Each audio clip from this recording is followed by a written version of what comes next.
IU fans are celebrating tonight. Purdue fans holding their breath, hoping to get to the semifinals. Welcome inside the comfy confines of the Channel 13 studios.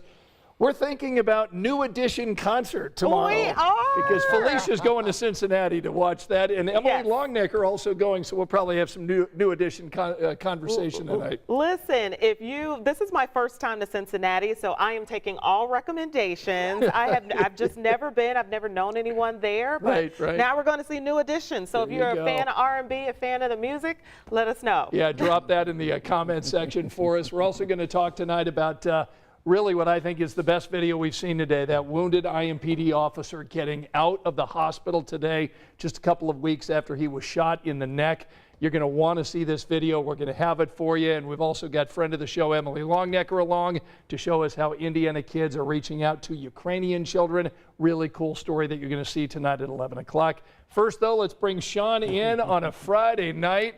All right, my friend. TGIF. TGIF. We're excited. The weekend is New Edition, here. Joe, to see. If you're of a certain age, those might have been on a mixtape.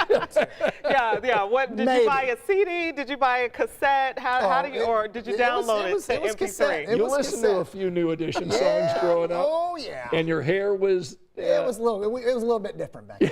He was making mixtapes on a cassette for his lady friends. Yes. Oh boy. Oh, the memories. All right. So we'll talk more about the New Edition concert in Cincy tomorrow, but people need to know what they're going to face when they wake up tomorrow. The time for talk is now over because the cold is here. If you haven't been outside and just take one step outside, you know what we're talking about. Not crazy cold, but for March, it's probably a little more chilly than you'd like. Let's show you the radar with temperatures. We've got a few flurries, a few snow showers moving through as the colder air comes zipping through. Now, the steadier snow, that secondary band this afternoon set up just south and east of Indy, and it's actually beginning to make its march into Ohio and Kentucky, and that's where it's going to have much more pack.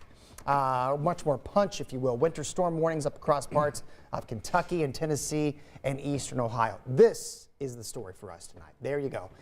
Wind chill down into the single digits already in Indianapolis, and we will definitely be sub-zero tomorrow morning for the wind chill. We'll get into some sunshine in the afternoon. Look how we'll finish the weekend. Temperatures are actually going to feel 50 to 55 degrees warmer Sunday afternoon compared to tomorrow morning. Look at that swing. That is a big swing, and we are going from bitter to balmy over the next 7 days. At 11, we'll talk about the 7-day forecast, which has a couple of days near 70 degrees. Yes. We can make it through tomorrow morning, no problem. Okay. Right. Yeah, well, we need another check for our commute. Our commute to Cincy. Got a lot of friends checking in tonight. Anastasia's with us. Sharon saying hi, Scott and Felicia. Sean, Delphi got about 1 inch of snow in Delphi. Good. Carla from Ohio saying they got almost 2 inches. Yeah. Let's see. Glenn Wright says my New Edition song is Candy Girl. Candy Girl. Yep. I don't know the rest. Speed skate to that bad boy. Jan says, Felicia, love your skirt. Thank you. So that's from Jan tonight. I just really appreciate it because when people do that, it's like the oldest things in my closet. Like this is more than 10 years old.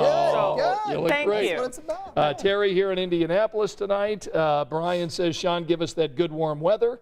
Hang in there. That's right. Terry joining us tonight. Brian saying hello. Joyce from Versailles. So great to have all of you watching on whatever platform you may be watching.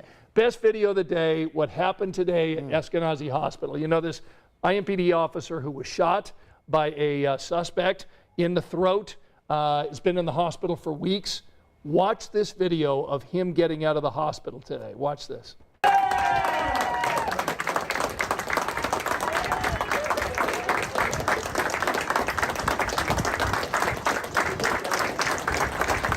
All right, so that's Officer Thomas Mangan walking out of the hospital on his own. He's got his wife there, got an ovation from fellow officers. He and his wife left Eskenazi Hospital. Mangan survived after getting shot in the neck last month after running after a suspect, and he was using sign language today to tell the people that they were there clapping for him, saying in sign language, Tommy is very weak, but God is your strength.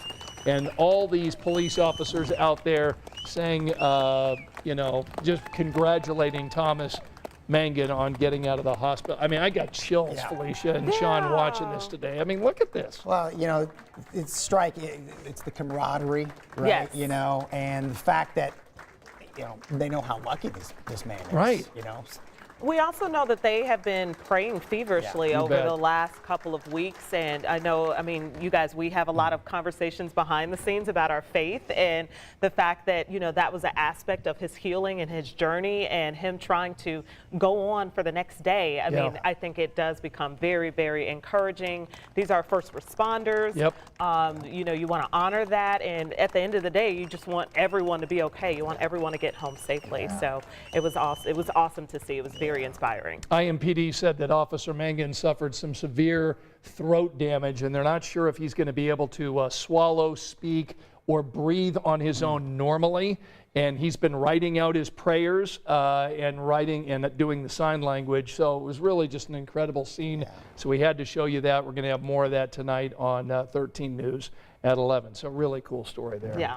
All right, let's talk about the effort in Ukraine. We're going to get back with Sean in just a moment and talk a little bit about the cold temperatures coming. But we do want to bring in friend of the show and fellow New Edition fan, Emily Longnecker, joining us from home tonight. Em, you excited about that concert tomorrow night? You're going to be there, and Macy, Felicia there too? Yeah. I mean, I am excited. I've been listening to music today, and I'll be listening to music on the drive to Cincy. I like Candy Girl too. That's one of my favorite. Emily, what if we get pulled on stage or something? Hey. I will lose my mind. I mean, you probably got better tickets than me to get pulled on stage. I'm up I'm not in the rafters, but I mean, I'm still up a little bit high. But yes, I would lose it. I would dance and sing and have a heck of a time. I love good music. I love good live music. Certainly. Well, if the two of you do connect tomorrow night at the concert, be sure to post photos on social media so we can see the both of you enjoying your New Edition concert in Cincinnati. We certainly will. We certainly will. All right. Well, tell us about your story tonight. This is a really cute story. Yeah, you know, really, you know, that phrase out of the mouths of babes, right? I mean, kids will just come out with it. And there is a group of kids at Lyndhurst Baptist Church. They have a preschool ministry there, but they also have a before and after school program there. And we've done stories before with the director. If you remember when COVID happened, a lot of the parents of those children were struggling, and the preschool director was driving extra hours for Uber so that she could make money and give Christmas presents to the kids. So that's how we know this preschool in the past. Anyway, so she called me up to say that the kids were collecting toys for the kids from Ukraine that were having to be refugees. Many of them, as we know, millions leaving their homes, leaving their toys behind, leaving basically their entire lives behind. And so a lot of these children and people in the community have been bringing in new toys that the preschool is collecting. But the kids are also making coasters, and they're selling on the church website for $3, and they're going to send all the money to the kids in Ukraine. They're also collecting blankets for the kids because as we know, it's been cold over there. So, and we just, we hung out with the kids, and I have to say, I was surprised at the number of them that really were pretty versed in the situation about what was going on, had heard their parents talking, who had seen the pictures. I think we have a couple thoughts, one from one of the kids, he's almost 9, Chandler is his name, and another from the pastor, Ben Wakefield, that talks about the kids, if we want to go ahead and roll that. You don't deserve war, UK. Stay in peace. Kids will tell you, they know when something wrong is happening, and they will call it out. They'll tell you it's wrong. Kids are smart. You know, we need to start giving them more credit. They are smart, they pay attention, they see and they hear what's going on.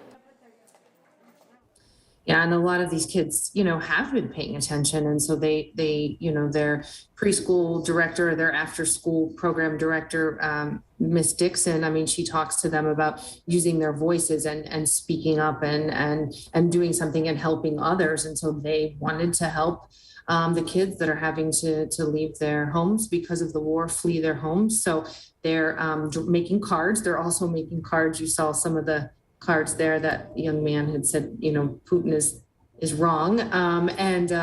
And so they're making cards to send to the kids, and they're also making posters that they're going to sell on the church website for $3 a piece, and all the money is going to go to the children, the refugees from Ukraine. So I think this is so cool. So often at times parents try to shield their children from some of these difficult conversations, but this is just such a great way to not only get children involved, but also to kind of talk about and work through some of the emotions and things that are going on, you know, getting them involved, and you're trying to get them to turn some of these negative emotions into a positive. Right, that's Miss Renee right there, and she's really wonderful. And she said the kids, you know, have questions, and she's kind of used the analogy of the bully on the playground. There's some of the toys that that they've been collecting, and I thought this was interesting. She said, you know, they're requesting toys that don't make a lot of noise, just because, you know, these are the kids that have left a war-torn area, and so they're kind of more quiet toys. And there are some of the kids from the after-school program making some coasters that, again, they're going to sell to raise money. But just really, really interesting. You know, Miss Renee told me in talking with the kids, she's used the bully on the playground analogy, and they seem to understand that. And they said, well, you know, doesn't the bully have a mom and dad that's telling him this is not the right thing to do? Or where's the principal stopping the bully? And so it just, you know, in their young minds, they can still discern at some level what's going on, and they're really talking about it. So right is right, wrong is wrong, and what an awesome lesson on empathy and advocacy that children can learn at a young age. For sure, and that's what they're doing. We'll look forward to seeing your story tonight at 11 a.m. and enjoy your concert in Cincinnati tomorrow with New Edition, my friend. Yeah, we got to wear matching outfits. We got to coordinate. We got to coordinate. Let me know. Call me. We'll figure it out. All right, there's New Edition fanatic Emily Longnecker joining us. Thanks so much, Em. Have a good Friday night. We'll see you at 11 o'clock. Let's bring Sean back in, talk a little bit more about those wind chills in the morning. That's the story in the morning. And we'll have some scattered flurries, lake effect. Let me show you the rundown for tomorrow morning. Sub-zero numbers to start out, and very little recovery in the afternoon. Wow. Speaking of, yeah, baby, how about this? We've got Iowa, IU tipping off at 1 o'clock. I have Purdue question mark. I know. They were struggling. They got the lead here at halftime. Okay, so they are leading they have Penn the State lead. at halftime. Okay. So my fingers are crossed, because I'm telling you, I want to see IU and Purdue. I want to see them in the title game on Sunday. That would be this great. This city would That would be spontaneously huge. combust. That would be the third time this year meeting. Yeah, that would be pretty awesome. That would be good. At any rate, if you're going to be downtown tomorrow, that's what you can expect. The rest of the weekend, Sunday's looking great. And we've got balmy air coming at us next week. Awesome. Yeah. All right, lots of friends checking in and watching our 10 o'clock program tonight. I wanted to, let's see. Glenn wants to know, Felicia, what is your New Edition song? Oh, can you stand the rain? Yep. We'll be here all night, folks. That's right. Thank you so much for joining Felicia, Sean, and myself. We'll be with you tonight at 11 o'clock, and we'll hope to see you then. Good night.